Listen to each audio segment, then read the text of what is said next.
Well, welcome frogs, toads, and other amphibians into another video analysis of the one and only Amphibia. With us being just within a single week before the season finale, and if you have goosebumps, let it be known that you are not the only one. So you already know how we do here on TNBT. Without further ado, let's... Huh? No, I wonder who could that be?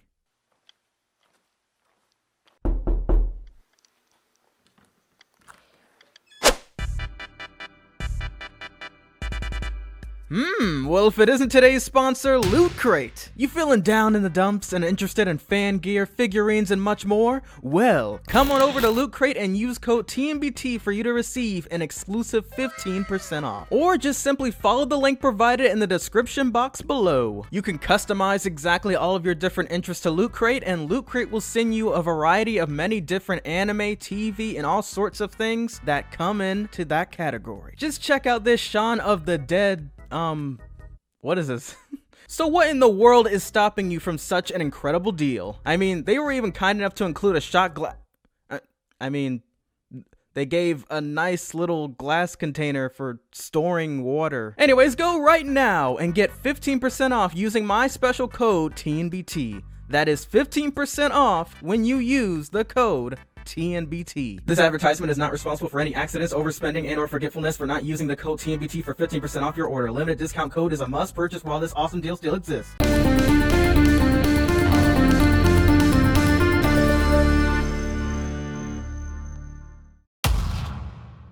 The episode that we start off with is the dinner, where just as predicted, it's about Sasha and Grime having dinner together with the planters. And of course, it's so that Amphibia and the rest end their old animosity towards each other, but also so that Sasha and Grime get a step closer into Newtopia. So it basically is a fake-it-till-you-make-it type of attitude throughout the entirety of Grime and Sasha's visit. Small details sprinkled in at the beginning was Amphibia using Frobo as a barbecue grill of all things. I mean, the show had me at toast, but is there anything this invention can't do? Does anyone get the sense that it secretly is a human invention? I mean, it just feels incredibly advanced. Not saying that the amphibians wouldn't be intelligent enough to create such a thing, but it really makes you think. I guess we'll see in the finale. Or season 3. And out of all of the planters to be the most suspicious during the dinner, I would have to vote Sprig as the most cautious. Not only is it clearly because Sasha nearly sliced him open in the first season's finale, but he was the first to recognize how much of a manipulative so-called friend she was. And call him immature as much as you like, but I honestly would describe him to be the most mature and realistic. I could just be giving him too much credit, but the moment he sat beside Anne in order to block Sasha from sitting there could have been for more than just one reason. Sprig more than likely was doing this in order to make sure that Sasha doesn't do anything lethal to Anne and or to test Sasha to see how she reacts, which she reacted not so well. Anyone need a cough drop? Once again, could be giving Sprig more credit than he deserves, especially about that last one, but it's something to think about. Plus, despite this, Anne seemingly is the one to be the most open-hearted about Grime and Sasha's sudden supposed change of heart. And she appears to have been the same way even back then, where Sasha tells of a story where she forgets about Anne literally taking the blame for her own actions. Once again, you see just how frustrated Sprig is to find out just how much of a devious little schemer she used to be even before the whole Toad Tower incident. During one of the most awkward dinners to date in history, they then proceed on to play a game of Draws-a-Doodle, consisting of guessing what the picture is that's being drawn. So basically a game of Pictionary, and it begins with Grime drawing a depiction of a horsefly rebellion of 48. Now just guessing how old Hop Pop is, it wouldn't be too far-fetched to believe that it could be referring to 1948. And Earth as well as Amphibia have a linked lifespan. But then again, given how old Andreas is, approximately well over 1,000 years, could his people have lived during the Stone Ages where dinosaur-like creatures still existed?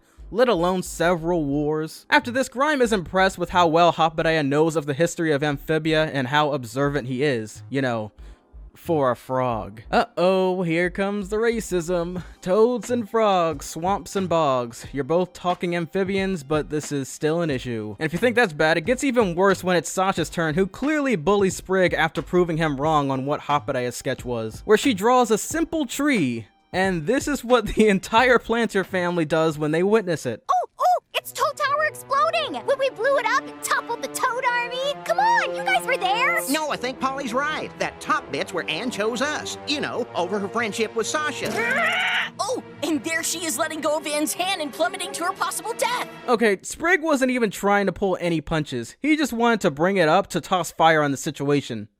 Like how Toad Tower caught on fire, am I right? But on a serious note, Sasha's kind act comes to an end with her admitting that the planters are not only frustrating her, but perhaps she doesn't actually want to change. And before the situation could escalate any further, Grime's special Toad dessert expands and destroys a great chunk of the house. Cause apparently Toads do celebratory combat dessert where giant hornets attack you while you avoid lava-like chocolate and their paralyzing stingers. But thankfully, despite their recent bickering, all three of the girls work together in order to take down all of the hornets, and they all eventually enjoy the soon chocolatey meal. And this just proves how them working together truly is the most powerful force they can ever achieve, something that not only this episode displays, but the next ones as well. But I'm just gonna say it now, I teased this quite a bit in my previous analysis, and it's imperative to point out once again that the intro clearly seems to show some sort of creature stand up against three human-like figures. And when going back to the prophecy once translated inside of King Andrias's book on the Calamity Box, it reads, "3 stars burning bright come from beyond to expel the night.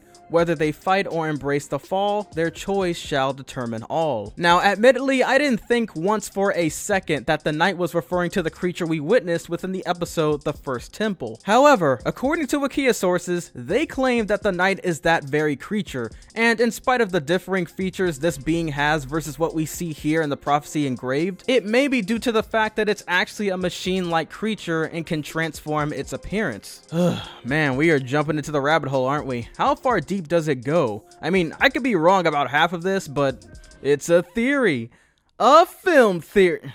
Okay, I'll stop that joke right now. The next episode, Battle of the Bands, is similar to this one's, but even more lighthearted, surprisingly enough to say the least. And instead of Sasha becoming more wicked in her ways, she looks to be turning over a new leaf for once. Despite her claiming in just the recent episode, The Dinner, that she clearly has not changed at all and this is all just a ploy. As she takes a lesson from Toadie of all characters, who explains that sometimes even when you know that your reasoning for wanting control of situations can be for good intentions, just being there for a friend is at times the best solution. Sasha even admits directly on several occasions that she obviously suffers from being a complete control freak, yet seeing Toadie willing to do whatever it took to satisfy her needs instead of his very own even weirded her out. The guy evidently no longer cares for having his own opinions either, as he believes that the only thing worth taking notice of is Toadstool and their friendship. Or whatever kind of thing they have going on. So, after Chuck performs with his singing tulips, Miss Croaker plays her pet spider's web string, and Loggle's group have their western performance. Anne's band is up next. And though Sasha disagrees with Anne's new song and her ideas, she decides to step right in and help along the way in the end. By the way, I like Anne's song, but I totally thought they were gonna be singing the official Amphibia song performed by Celica Gray, who also sings beautifully. Now, there was also Sasha's song, which is available to hear on YouTube in its entirety on Disney Music Vivo, and some of the lyrics include the following. "I'm a heart stomper, I'm just looking out for myself, and I quote, I can take this up forever. If you're trying to feel better, take it up with someone else." Yeah, the words slice deeper than the daggers Sasha packs with her everywhere she goes. Clearly they have the potential of meaning something. The "I'm a heart stomper" line could be a hint nodding to how Anne represents the gem of heart and how Sasha intends on defeating her. The part where she says in the song, "I'm just looking out for myself" is quite explanatory,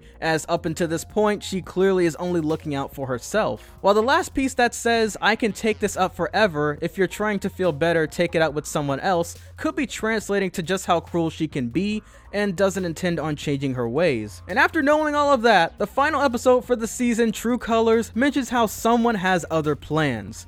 And I have concluded that King Andrias is the imposter. There, I said it. Look, I hate to admit it, but I gotta stick with what I theorized beforehand, and I still don't believe the fight between Anne and Sasha will be the main focus of the finale. Now, it's definitely something that will happen given its length and many events leading up to that climax, but King Andrias clearly has ideas already in motion. And the rebellion the Toads have planned against Newtopia may be more important than what we can already imagine. Same can be said about the connections between King Andrias and the planters, potentially. I certainly don't expect all of our questions to be answered, however, I do believe that hopefully it'll be sufficient enough to make a decent cliffhanger.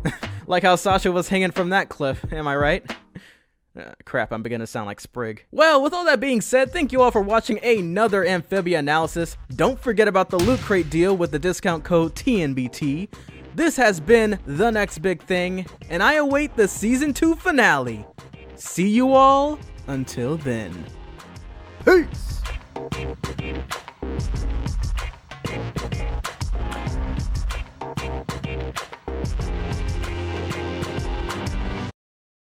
Okay, look, is Grime gonna actually reform or what? He's kinda cool.